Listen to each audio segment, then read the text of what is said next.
নমস্কার, বিদ্যাসাগর বিশ্ববিদ্যালয়ের ইতিহাস বিভাগের সমস্ত ছাত্রছাত্রীদের স্টাডি ও হিস্ট্রিতে স্বাগত। আজ আমি তোমাদের সামনে মেজর ওয়ান অর্থাৎ অনার্স পেপার ও মাইনর ওয়ান অর্থাৎ পাস পেপারের অন্তর্গত একটি গুরুত্বপূর্ণ প্রশ্নের উত্তর তোমাদের সামনে তুলে ধরছি। তোমাদের 3 তারিখ থেকে অর্থাৎ জানুয়ারি 3 তারিখ থেকে তোমাদের পরীক্ষা। তোমাদের দুটি পেপারের ক্ষেত্রে অর্থাৎ তোমাদের অনার্স ও পাস পেপারের ক্ষেত্রে এই প্রশ্নটি 2024-এর ক্ষেত্রে খুবই গুরুত্বপূর্ণ রয়েছে। তাই তোমরা ভিডিওটি স্কিপ না করে অবশ্যই শেষ পর্যন্ত দেখো, নোটটি ভালো করে বুঝে নিয়ে খাতায় লিখে ফেলো। তাহলে আজকে আমি শুরু করছি। দেখো, অষ্টাঙ্গিক মার্ক বলতে কী বোঝো, বা তোমাদের পরীক্ষার টিকা হিসাবে আসতে পারে অষ্টাঙ্গিক মার্ক।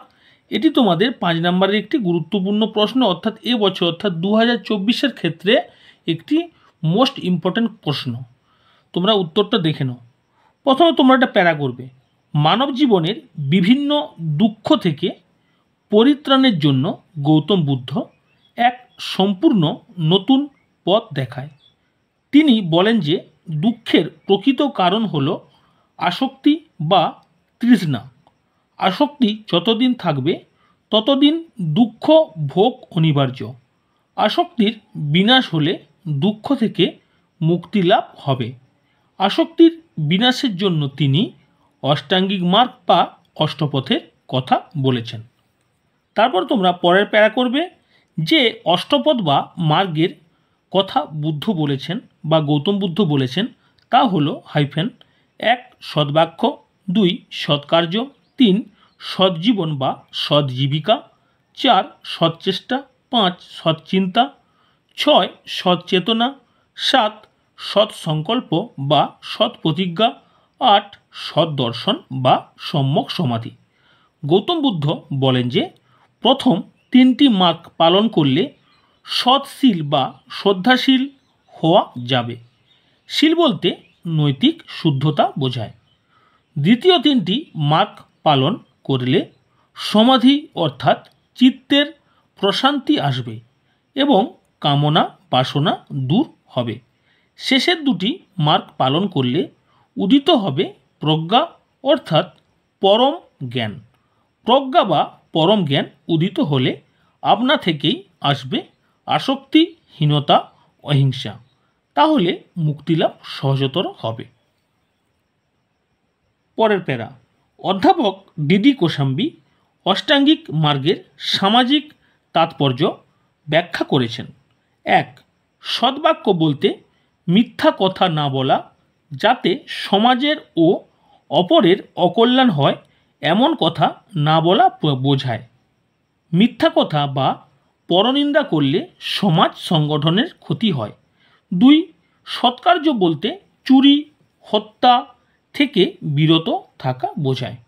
সৎকার্য বলতে অহিংসাকে কায় মনোবাক্যে পালন করা বোঝায়। 3 সৎজীবিকা বলতে সমাজের অনিষ্ট না করে নিজের জীবিকা অর্জন করা বোঝায়। মূলত পশু হত্যা না করা, মদ বিক্রি না করা এবং মাংসের ব্যবসা না করা সৎজীবিকার অঙ্গ।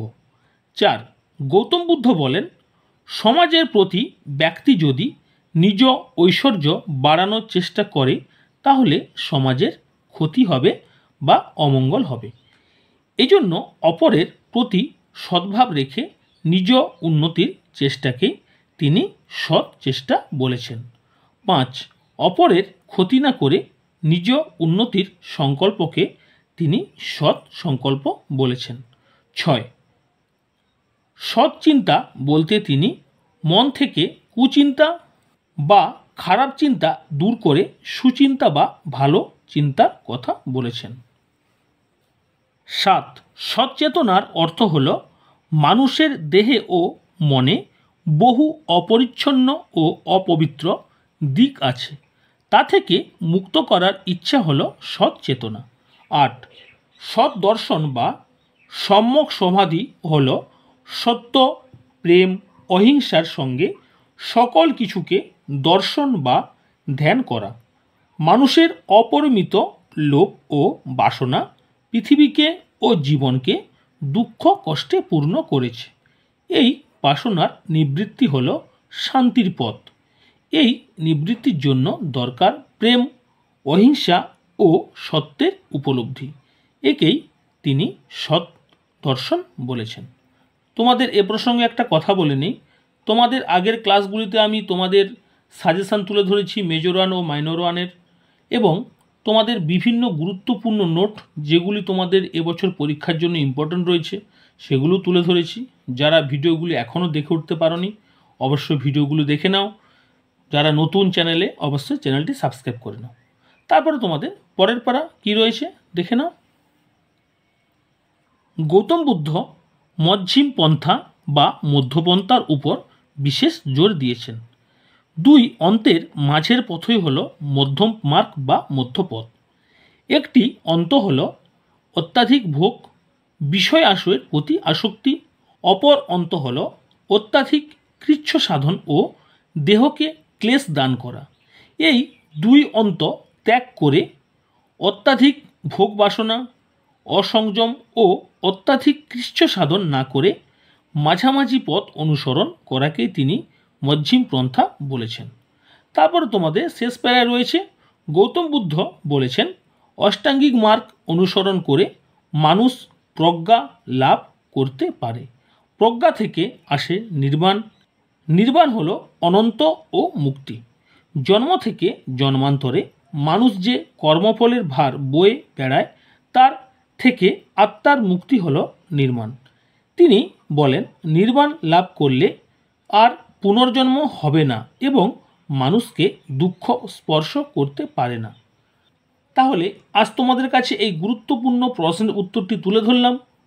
যদি তোমাদের ভিডিওটি ভালো লেগে থাকে অবশ্যই লাইক করে নাও, বন্ধুদের শেয়ার করে নাও এবং কমেন্টে জানাও কেমন লাগলো।